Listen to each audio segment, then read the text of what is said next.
Hello guys, welcome to my YouTube channel. So today we are going to have the third lecture on batch bioreactors. So suppose we do a material balance for any component A within the bioreactor.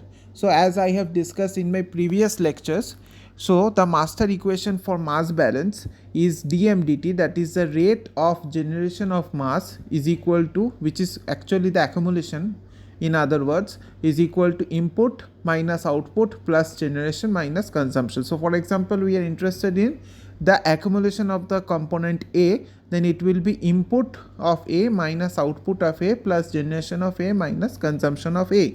So sometimes this master equation for mass balance, so this is also used by some people for mole balance as well. Okay, so this is the general equation for mole balance. Only in case of dmdt it will be dn dt, where n is the number of moles. So rate of generation of or rate of accumulation of moles is equal to input number of moles minus output number of moles plus generation of moles minus consumption of moles.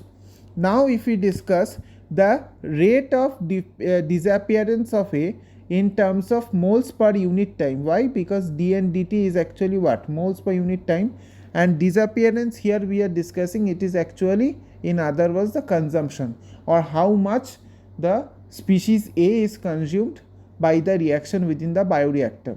Okay, so it is given as minus Ra into V. Why? Minus because it is being consumed or disappeared, that's why. And Ra, the unit of rate, is actually moles per liter into second. Say we are having this unit, and if you multiply it by volume, which is in liter, then you will get moles per second. Okay, so this matches with the unit in the left hand side. So that's why we multiply the rate or the volumetric rate with the volume. Okay, so minus Ra into V is equal to moles of A reacting by time into volume of fluid multiplied by the volume of fluid. So this is what the consumption or the disappearance term in the master equation signify. Now if we are interested in the rate of accumulation, or in other words, this is the generation term, how much A is generated within the bioreactor, then this is given as dna dt. dna dt means, Na means the number of moles of A, and dna dt means the rate of accumulation of moles of A. So now in my previous lectures I have told you that Na can be written as Na naught. Na can be written as Na naught into 1 minus of Xa. Na means the final number of moles of A, Na naught means the initial number of moles of A, and Xa or chi A is actually the mass fraction of A. So this can be written as this thing. So instead of Na, you substitute Na with this term. Okay, so if you substitute Na with this term and then differentiate, what will happen? This dna naught is actually, Na naught is actually what? Is the constant. So it will come out of the differential and you will only have this thing, minus Na naught dxa by dt. Okay, this is very simple mathematics of differentiation. Now, so another assumption that what we are doing is, we are considering that there is only generation of A and consumption of A, there is no input or output of A. Suppose, for example, input or output A. Why? Because in a batch reactor, what happens? You do not, as soon as you start the reactor, you do not input any species in the reactor until the whole reaction gets completed. So that's why input is 0 and output is also 0, because until the reaction gets completed, you do not take out something from the reactor. Okay, so that's why input and output both are 0, and you are only considering what is being generated within the bioreactor as the reaction progresses, and what is being consumed within the bioreactor as the reaction progresses. So what will happen? You will only have input minus output. You will only have generation term and consumption term.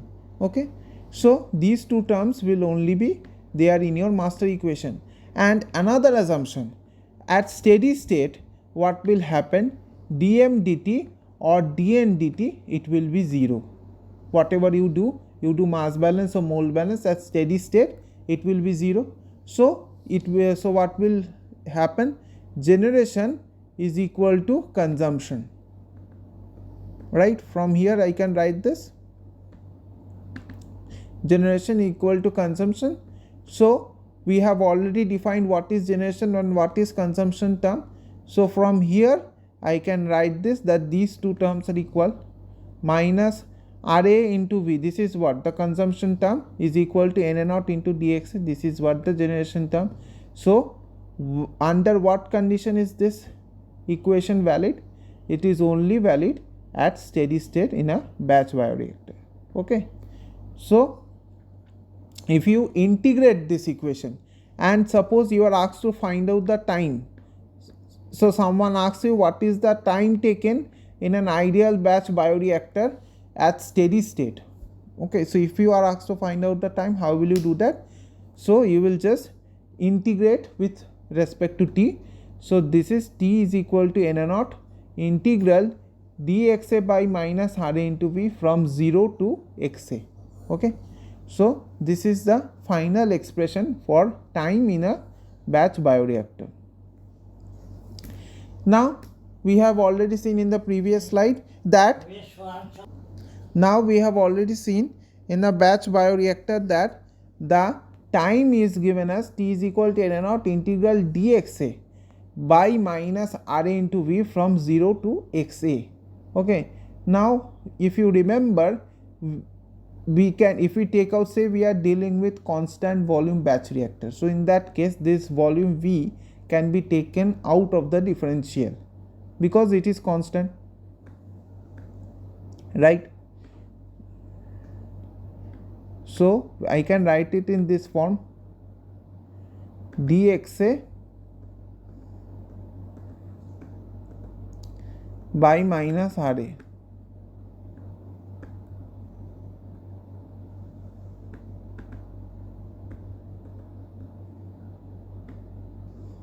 from 0 to xa. All right, so what is Na0 by V? If you remember, what is this? Number of moles by volume. It is actually the concentration, so it will be concentration Ca0. It is actually Ca0 integral dxa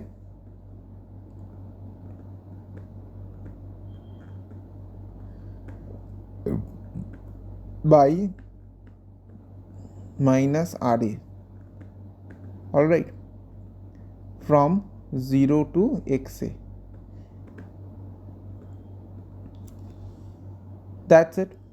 Now if you remember, we have also written in our previous lectures, V is equal to V0 into 1 plus epsilon A xa.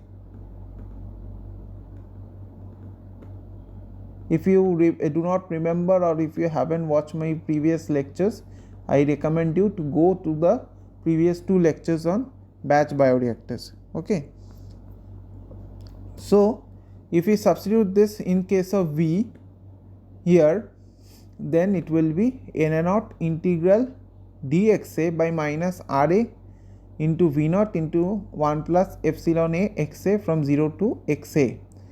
Okay, but suppose we from here if we take out V0, okay, if we take out V0 and write it as Na0 by V0, it will be Ca0. All right, so it will be Ca0. So Ca0 integral dxa by minus Ra into 1 plus epsilon A xa from 0 to xa. All right, so now from here, from these two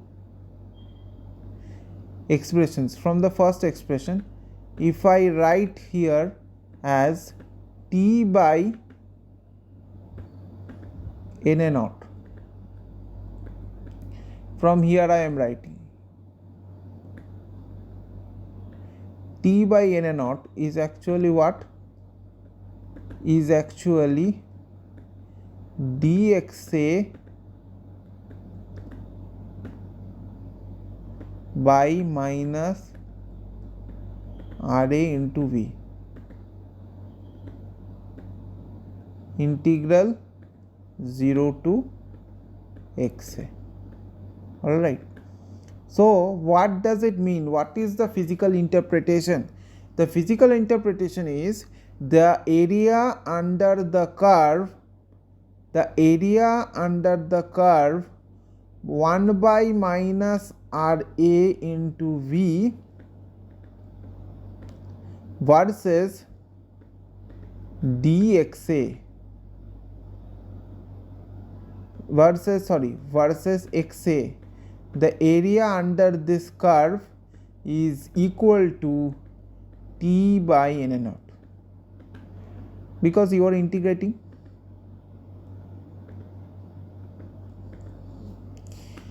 T by Na naught. Okay. So another thing we can write it from here is, if I write here as T by Ca naught, T by Ca naught, what will it happen? It will give you dxa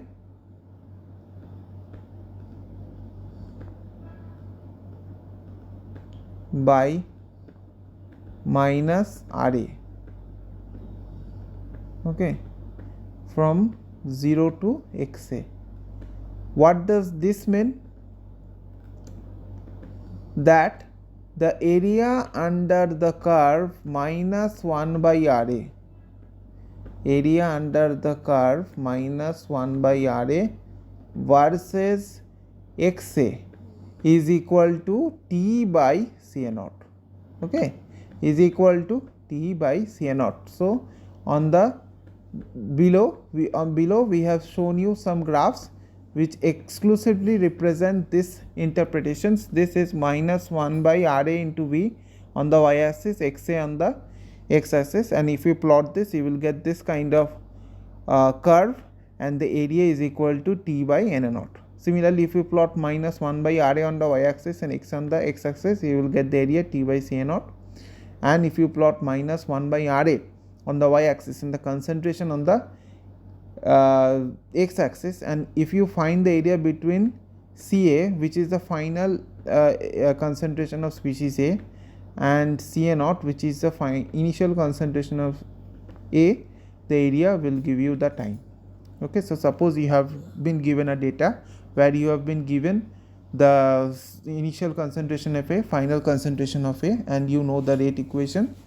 From that you can plot the data and you can find out the area under the curve, and from there you can estimate the time required for the batch bioreactor. Okay, remember, whatever assumptions and whatever equations we are talking about, this is only the case for ideal batch bioreactor. This is not the case for real ones, because real ones we always have deviations from ideality. Okay, in the subsequent lectures we will deal with more sorts of bioreactors.